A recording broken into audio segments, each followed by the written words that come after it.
Hello అండి, ఎంతో టేస్టీగా ఉండే చోలే సబ్జీ ఎలా ప్రిపేర్ చేసుకోవాలి ఈరోజు చూద్దామండి. చూసారు కదా, ఫుల్ గ్రేవీతో చాలా బాగుంటుంది. వెజ్ పులావ్తో, రోటీస్తో, రైస్తో, దేంతో అయినా చాలా టేస్టీగా ఉంటుందండి. దీనికోసం ముందుగా అయితే చోలేని 8 అవర్స్ నానబెట్టుకున్నానండి. చూడండి, బాగా నాన్నే. దీంట్లో కొంచెం సాల్ట్ వేసి ఒక 3 విజిల్స్ వచ్చేదాకా చోలేని ఉడికించుకోవాలి. చూడండి, బాగా మెత్తగా ఉడికింది. నెక్స్ట్ కావాల్సిన ఇంగ్రీడియంట్స్ చూద్దాం. అల్లం వెల్లుల్లి, ఉల్లి, మిరియాలు, కాజు, బడే ఇలాచి, 2 యాలకులు, లవంగాలు, ధనియాలు, దాల్చిన చెక్క, ఎండు కొబ్బరి, బిర్యానీ ఆకు. నెక్స్ట్ వచ్చి పెద్ద సైజు ఆనియన్ ఒకటి కట్ చేసి పెట్టుకున్నానండి. పచ్చిమిర్చి, ఇంకొక 2 టమాటోస్ కట్ చేసుకున్నాను ప్యూరీ కోసం. నెక్స్ట్ వచ్చి ఇప్పుడు కడాయి పెట్టుకుని దాంట్లో ఆయిల్ యాడ్ చేసుకోవాలండి. ఆయిల్ హీట్ ఎక్కాక కొంచెం జీలకర్ర, కొంచెం షాజీరా, బిర్యానీ ఆకు, బడే ఇలాచి 2,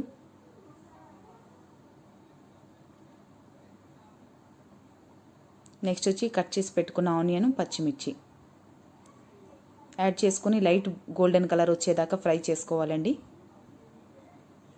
మసాలా ఇంగ్రీడియంట్స్ అన్ని మిక్సీ జార్లో వేసుకొని మెత్తగా పేస్ట్ చేసుకోవాలి. పసుపు, కొంచెం కారం వేసుకొని ఒకసారి బాగా కలుపుకోవాలి. చూడండి, మెత్తగా పేస్ట్ చేసుకున్నాం. ఈ పేస్ట్ని దీంట్లో యాడ్ చేసుకోవాలండి. యాడ్ చేసుకుని బాగా మిక్స్ చేసుకుని ఆయిల్ పైకి వచ్చేదాకా బాగా లో ఫ్లేమ్లో పెట్టుకుని ఫ్రై చేసుకోవాలి. కొంచెం సాల్ట్ యాడ్ చేసుకోవాలి. అదే మిక్సీ జార్లో ముందుగా కట్ చేసి పెట్టుకున్న టమాటా ముక్కలను ప్యూరీ చేసుకోవాలి. మసాలా అనేది బాగా ఫ్రై అయింది. చూడండి, నెక్స్ట్ వచ్చి దీంట్లో టమాటో ప్యూరీ యాడ్ చేసుకుందామండి.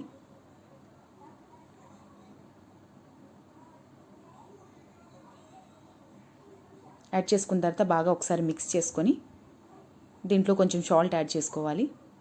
ఒకసారి బాగా కలుపుకొని ఒక 5 మినిట్స్ పాటు బాగా ఫ్రై చేసుకోవాలి. చూసారు కదండి, బాగా ఫ్రై అయింది. ఆయిల్ అనేది పైకి వచ్చేదాకా బాగా ఫ్రై చేయాలి. దీంట్లో కొంచెం గరం మసాలా యాడ్ చేసుకుని ఒకసారి బాగా మిక్స్ చేసుకొని చోలే వేసుకోవాలండి.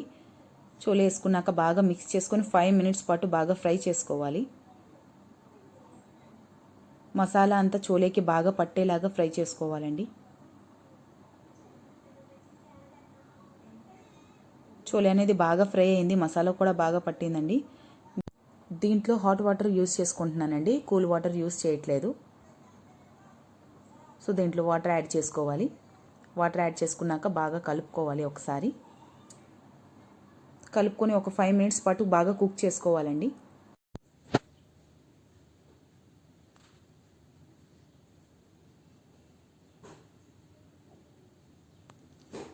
గ్రేవీ అనేది చిక్కపడేదాకా బాగా కుక్ చేసుకోవాలి. ఇప్పుడు 1 స్పూన్ గీని యాడ్ చేసుకోవాలండి దీంట్లో. దీనివల్ల ఫ్లేవర్ చాలా బాగుంటుంది, టేస్ట్ కూడా ఉంటుంది. గ్రేవీ అనేది చిక్కబడడం స్టార్ట్ అయిందండి. నెక్స్ట్ వచ్చి దీంట్లో కొత్తిమీర, పచ్చిమిర్చి యాడ్ చేసుకొని బాగా ఒకసారి కలుపుకోవాలండి. సో ఓవరాల్గా చోలే సబ్జీ రెడీ అయిపోయింది.